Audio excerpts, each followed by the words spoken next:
if you look a little bit at the processes, how you worked in the old way of working with traditional film, if you compare those two, how much flexibility does this five-step model that you have there give you to go back and correct, or is it similar that once you set in a certain way, it goes into this direction? And how do you think that, like you described earlier, how will this influence your work on something like the feature movie that you're doing right now?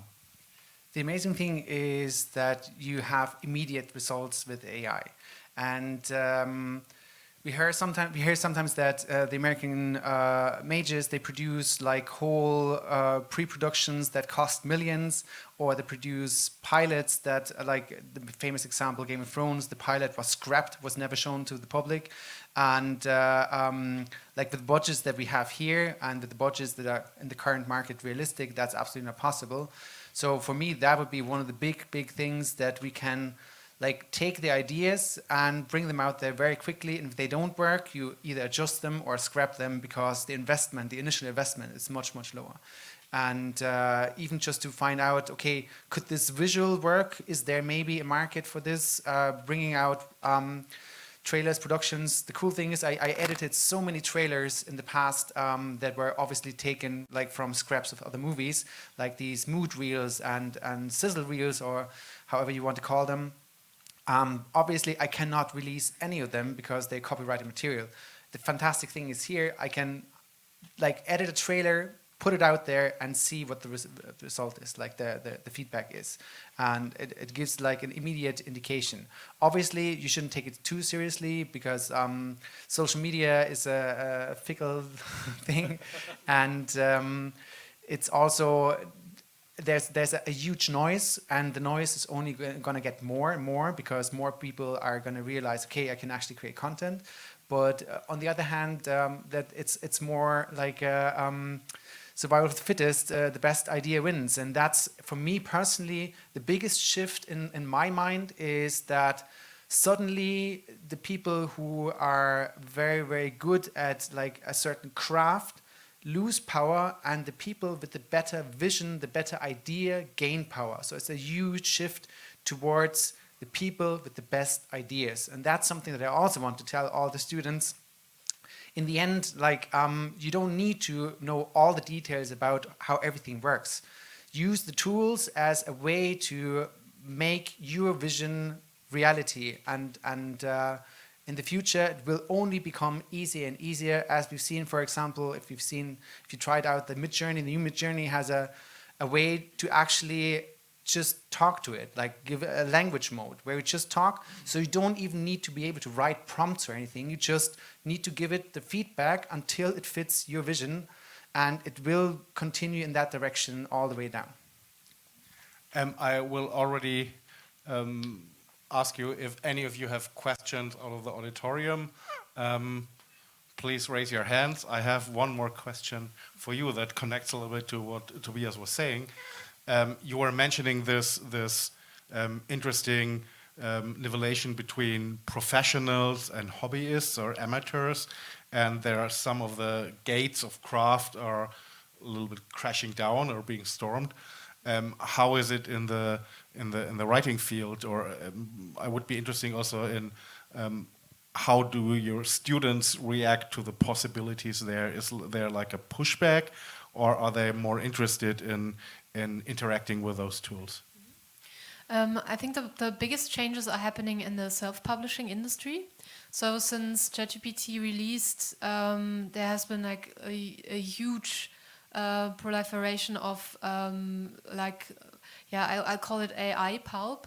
You talked about noise. It's also a nice word.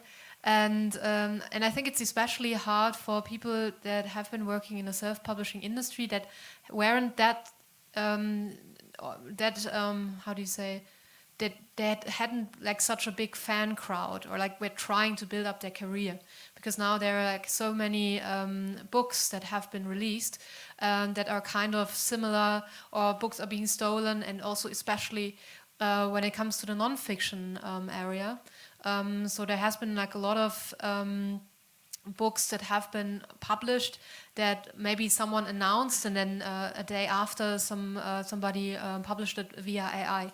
So there's like a change happening as well, and there's also a change happening that people are writing and publishing that didn't write before. So there you can see also that the boundaries are changing, but I think it doesn't apply that much to the publishing field where there's still like publishing houses that are trying to stay the gatekeeper, and they're not taking every manuscript. So I think there's maybe even the contrary happening, where people are more interested in I only want to read literature that has been written by a human. Who can guarantee that this hasn't been written by a machine? So there's a lot of pushback in this area. So I think these two directions are happening at the same time. And when it comes to students, I think they are quite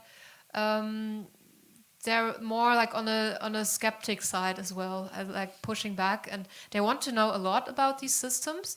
And fear and anxiety actually vanishes or gets better when they're learning more. And I think it's super important that they are learning more about these systems. Also, like how do they work on a technical level? What is the data set? What is input? What is output? What is prompting? And I think it also takes off the fear, because as you said, you still need a vision. You need to have an idea, and AI is not taking that from you at all. So I think it's important that you keep up to date and you stay informed, and then use the tools, as you said, to create the content that you want to create. And when it comes to writing, I think it's not quite there yet. I think when it comes to images, I'm more convinced, but I'm a writer, and when I talk to people about the music, they tell me, no, music is not there yet. So I think every field is always telling the other field, AI is not there yet. But I think when it comes to writing, it is quite generic at the moment. But I'm quite optimistic that it is changing, and I also hope that we find a solution for copyright and also ecological problems. One of the points that you mentioned that I find interesting, because it's right now a serious topic with writers in a contracting market, is this idea of developing yourself as a writer, as a brand. And when you say that, especially people in the self-publishing circle who don't have their community built around them, who don't have established their brand yet, have it a little bit more difficult in this kind of deluge of writing going out there.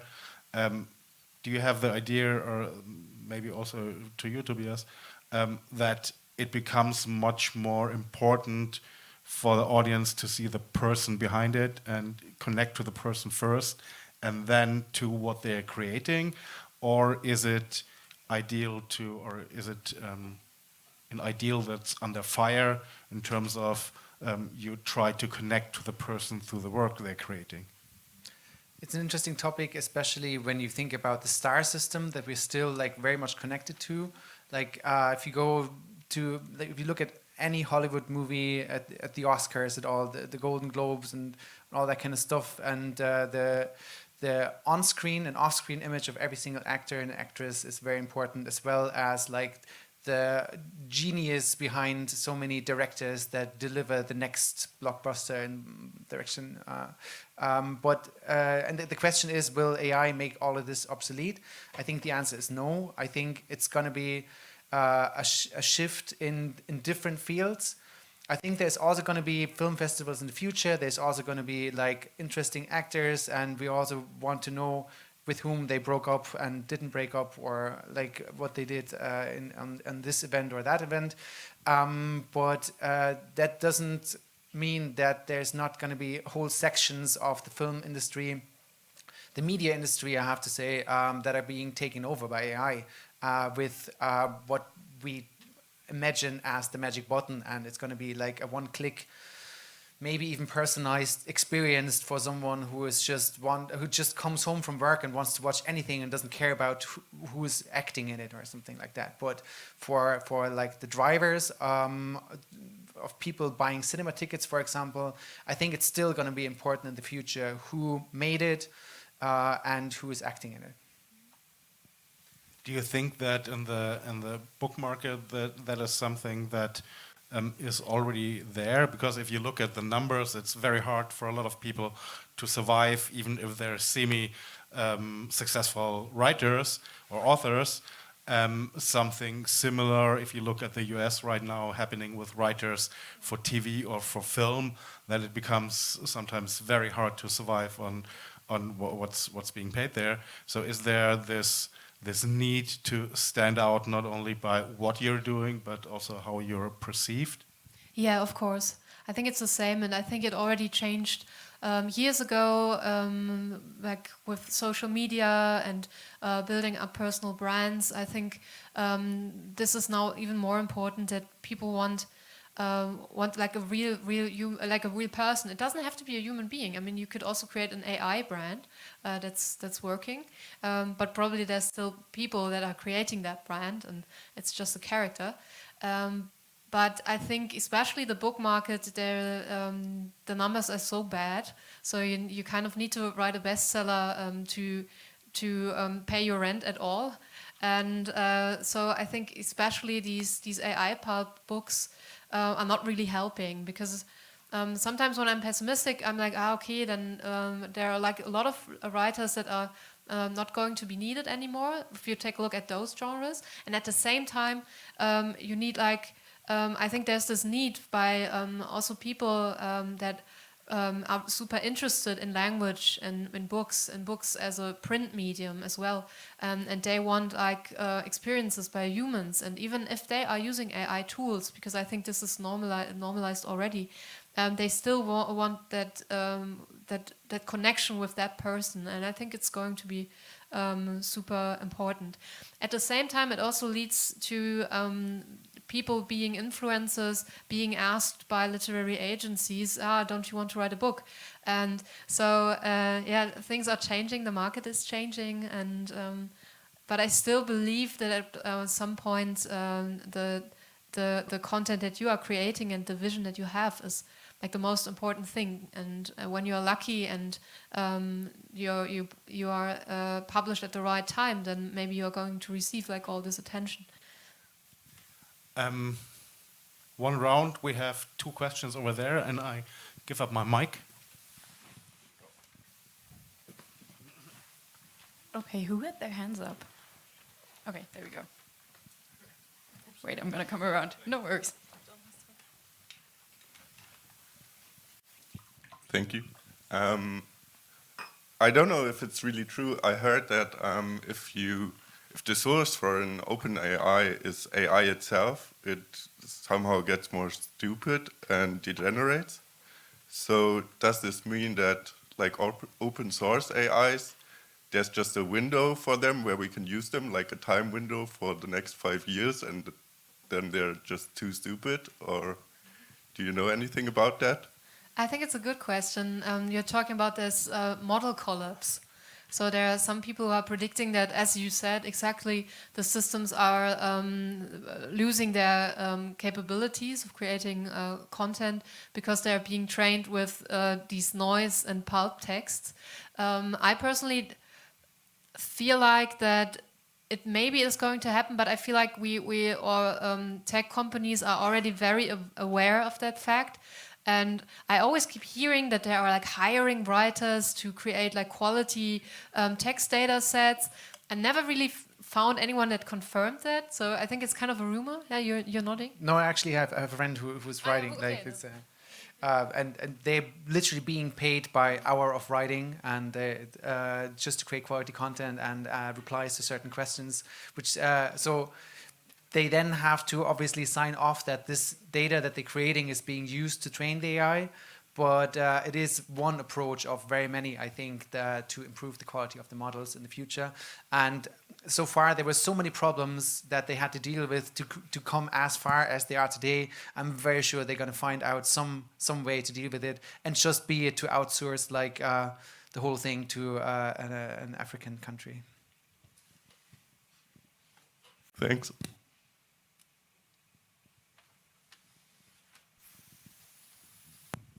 Thank you. 2 questions. Question number 1 is, we talked about briefly how there's the copyright issue. And I think especially with screenwriting, it's very interesting because for a film, especially with the uncanny valley and everything, you can still spot AI to some extent, but especially with writing, if you're submitting a script as a screenwriter to a production company or broadcaster, streamer, whatever, you're pretty much saying like, I did it myself, trust me. And it's very hard for the broadcasters or the producers or whatever to check, are there any AIs and or programs that filter for this kind of, because there is a certain way how they phrase things as an AI. That's question number one. So is there like an AI that checks for AI as long as we don't have this copyright issue fixed? And the other question is, just because I'm a selfish person and I'm very slow at reading, is there an AI that can read me screenplays while I'm, I don't know, in the metro or something? You can use Notebook LM. It makes a podcast out of the script very easily. And I need the full script. the full script, I think you can do that as well very easily. But maybe you don't, you know, more 11 Labs maybe? 11 Labs is like one of the tools they have, the studio version, studio function of the 11 Labs. But I think even Apple can read now, like PDFs and stuff like that. So there's definitely a lot of different ways. But I think the other question was very interesting. What you want to do this time? Yep, I would say no, there are no. I mean, there are systems, but they're not safe. So I recently, some people have been contacting me, asking me, hey, I'm going to submit my bachelor thesis, and just for fun, I tried an AI checker because I wanted to know maybe my professor is going to do that, and it said it's 85% AI generated, but I did it on my own. What am I going to do? And then I'm trying to tell them, hey, first of all, they're not safe, so nobody can do anything, and these are people that I trust. I mean, they're not lying to me. It was a personal question. And at the same time, you can see that especially like forms in academic writing, because these languages tend to be or sound similar, like they're very formulatic, or they are based on a pattern. And so I think because we write in this manner, then the system thinks, okay, it's AI generated because it's trained on that data. So I would say no, there's like no guarantee yet.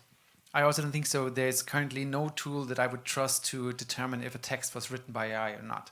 Like that's something that I would never trust. So universities losing court cases left, right, and center, I think as well, where people say, I did actually write that, and professor says, no, the tool says you didn't. It's very, very difficult, especially because it's like in the end, it's pattern recognition. And I mean, that would be like an incentive for students to deliver bad work, basically, just because they don't want to be too perfect, because then the AI is going to determine them to be like cheating, which is not in anyone's interest. I think the second part that you talked about is also very, very interesting, like something the Urheberrecht in Germany, like the copyright, we call it like creative height, or like Schöpfungshöhe, Schaffenshöhe, is something that we think a lot about. And obviously with text, it's even more difficult because it's very immediate. But with the stuff that we do in the combination of text and film and acting and all, even editing and music, everything combined, in our opinion, is the best way to ensure that the output actually has enough creative height to be determined copyrightable. And another thing that we do, and we do it very consequently, and we came up fairly early with it, is the FAIR Codex. The FAIR Codex basically is a guide how to prompt and what to avoid when prompting, just to ensure that you try your very best as a prompting person to avoid copyright infringement. Everybody who owns a pen can create copyright infringement by drawing Mickey Mouse, and the SWAT team from Disney is going to be around the corner. But with AI, obviously, it's much more easy to do that. Therefore, you have to be very distinct when prompting, and that includes like not prompting IP, not prompting existing persons, not prompting existing styles, which obviously is going to limit you in the quality of your output if you don't know how to prompt. but at the same time, it's going to ensure that the end result is much more original and therefore creates more creative height, and in my opinion will uphold in a court case much better than if you have prompted Studio Ghibli style anime. Okay. Faircodex.com. There was one more question. If you could... One down here. Okay, perfect. Matt, and then here in the middle. Great, thank you so much. I have a couple of questions also, if I may, one for Jennifer, one for Tobias. Jennifer, Tobias said earlier that the old cliche of writing, Hollywood writing especially, writing is rewriting. This is something we learned from the very beginning. And I'm wondering about your experience with your students using AI to do first drafts of something, and whether there's some value seen in, you mentioned the AI can come up with shit, something not so good. And you get something to rewrite so that you have something, the first pass is an AI generated thing, and then the student looks at it as a beginning that they need to correct or rewrite or be the rewriter of that first pass. Is that something that's part of the process that you deal with? It totally depends, because students are reacting differently, and I think it's like an individual question, because some people find that very helpful, because then they are not they don't have to stare at their screens and they have the blank page, so the fear of starting vanishes. But there are some other people who then tend to be stuck or like being held up by the first draft that the AI did, because then they cannot really think about something else. You know, and that this is like a proven effect, like you're primed on this content. And so I think it depends how you individually respond to these things that you can do with AI. And I would suggest trying it out and like analyzing. If you're like a student, never worked with it before, like how do I react to that? Am I a person who finds that very helpful? Or am I more like the person who can't think of anything else anymore, and it takes ages to restructure a sentence, because then it's not very useful. So it's more about what kind of writer are you? Yes, it's very important. I think there's some studies that especially target on that they're taking a look at what kind of writing person are you? Is it actually a match that you are writing with AI or not? I think it's very important. Interesting, thank you. And a quick question for Tobias. You mentioned earlier about there's a huge shift to people with the best ideas. I think you said something like that. And the best idea wins.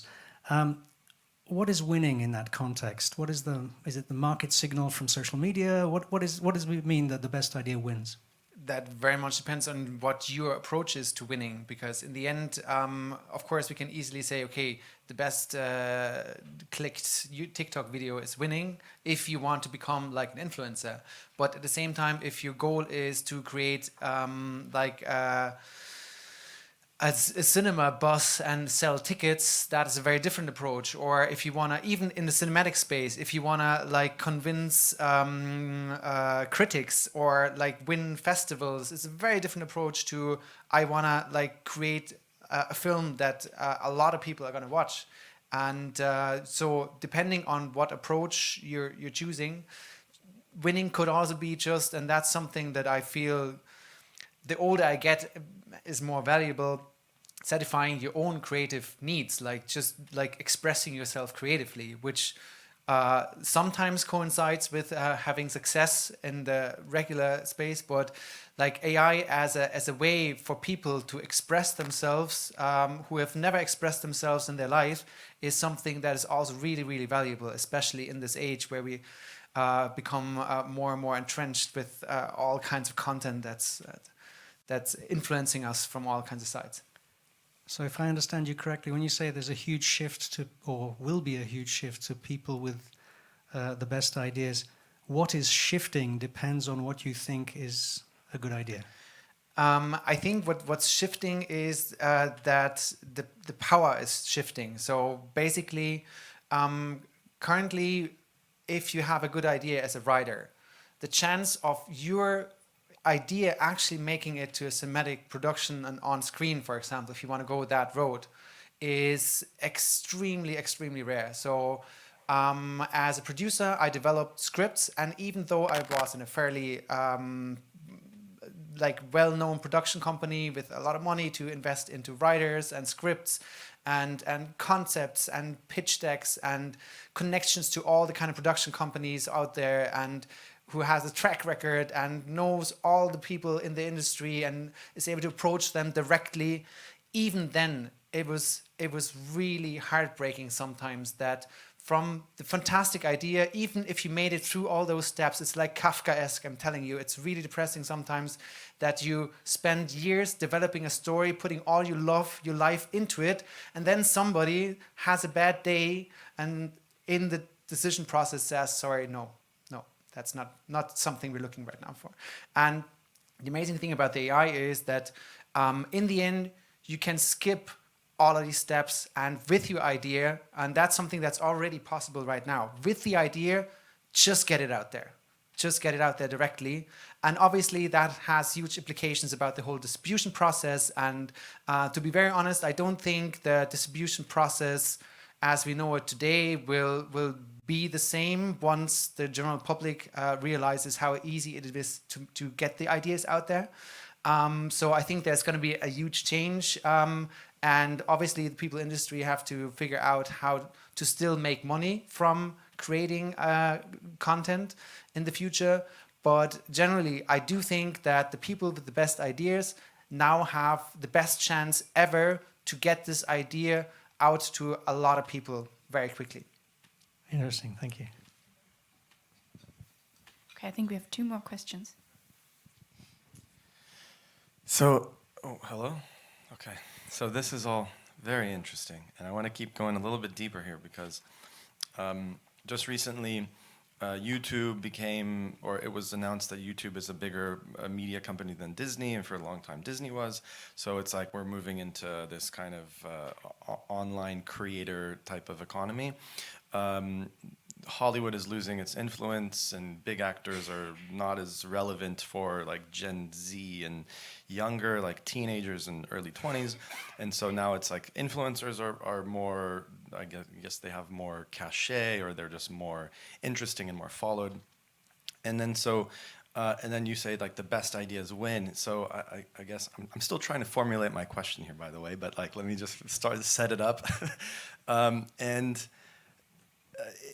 With AI, I guess it allows, it's like, this is kind of a prediction for the future, and I want to hear what you guys say about it, but it's almost like there is no more centralized industry. Everything is becoming more fragmented, and so then it's like every person becomes their own production company almost, or every small group of people become their own production company, and with the tools available, like you can essentially. So is there a bigger industry that, like, will Hollywood fall and then some other thing takes its place? Or will Hollywood essentially take in these kinds of, fragmented kind of creator economy style, content and IP? And it's like, I guess I'm just curious if both of you have thought about this and like what to predict, in the near future. So let's chew on that for a moment. Thank you. I mean, predictions are hard. If we actually knew what would happen, we would probably be able to become very rich in the future. But just from my personal perspective, I do think there will be a change in like distribution, as I mentioned, and I wouldn't use Hollywood as a general bubble thing because we are actually going to be in Hollywood in 3 weeks. We're going to meet with all the studio executives, been in contact with a lot of these people for a long time. In the end, it's very, very different, the approach from studio to studio. I do think, though, the studios that are able to adapt the best to this kind of change, the paradigm change, are the ones who are going to survive. And some make it fairly obvious in which direction they want to go, and some are still holding back and trying to adhere to the contracts with all the screenwriters and actors guilds that they made. But behind the scenes, I think pretty much everybody is thinking about the future in the way that you said. And I think it's going to be very interesting to see how they're actually going to react and who are the ones who are going to like dive into it full ahead, like, or the ones who are like holding back and then might actually be too late to the market and suffering from that. Maybe looking at the literary field, I mean, people stop reading anyway, so we were all losing them to Netflix. But I think the people that are interested in reading, and I mean, there's also this book talk bubble that kind of enhanced reading again, which is quite nice. And I would maybe even suggest that that I mean, the self-publishing the industry is a little bit different because like the AI trash is kind of decentralizing even more, and it's kind of destroying the field, I feel like. And when it comes to publishing houses, I feel like we're going back or we're taking some steps back because now they have more power again. Because now there's this institution again that that tells you, we have quality content. And if you want quality content, you buy a book at our publishing house. And so you're kind of you're not have to be this overwhelmed consumer that tries to find out if this children book has been written by AI. You just like choose one that has been published at a house that you trust. And so I think this could also happen, that people are longing for kind of these institutions that tell them or give them kind of a security that they can trust that this content is somehow kind of approved quality content. And I think that's actually something that I wanted to add as well. Like in the end, the studios also have a history. And when I see the Warner logo in a cinematic production, I already get like this fuzzy warm feeling in my eyes because I've seen so many Warner productions as a child. And in the end, another factor is obviously the same with the publishing houses as with the studios. Money is still going to reign the world. And when the content production itself becomes easier and easier, it still means you need to invest a lot of money to actually get the marketing out there and get through the noise, like make your way through the noise of the content that is being created and get to the actual consumer. And I mean, that's going to be even more difficult in the future, I would say. Last thing that you mentioned, like the small groups and small people.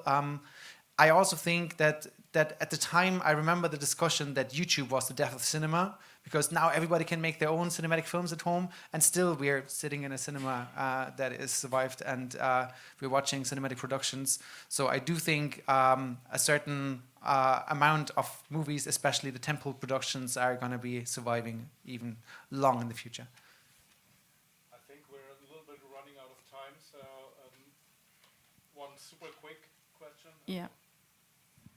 Because of Datenschutz, privacy, how is it safe to share your ideas with ChatGPT when you write them in, or do they give it to other companies in a secret villain way? I don't know. Looking at ChatGPT, if you have a pro version, you can like push the button and tell the system you don't want that any content is getting back like in this feedback loop. But I don't know, can we trust them? I don't know. But you can be pretty sure if you don't pay money, then it is definitely being part of the training data. And I heard by someone that was proofreading their PhD and then tried for searching for like some results that haven't been available before, and then after they put in their PhD, ChatGPT created kind of an answer for someone else that was relying on the study. But I think that was kind of spooky. But if you don't pay money, you can be pretty sure that it's being used. I think it's going to be very difficult for you to create something that is sticking out so much from the general data inside the thing that you can identify it. I think is more in a scientific field where it becomes very interesting because of very, very extreme edge cases. If you want to be 100% sure, I highly recommend you get like a LLM that is running locally. For example, Llama. Meta is putting all their models out there locally to download, and you can actually use Llama as a writing body completely offline on your own computer. Especially if you want to be 100% sure on Datenschutz, that's the way to go. I can also just... Okay. Sorry? I can hand that back to you. We're a little bit running over time, so if you have any more questions, apologies. You'll be here a little bit longer. I think you have to run back to Munich to work on to plan the shoot. Thank you both so much for being here and sharing your expertise and knowledge. And a big hand of applause for you, please. Thank you very much. Thank you.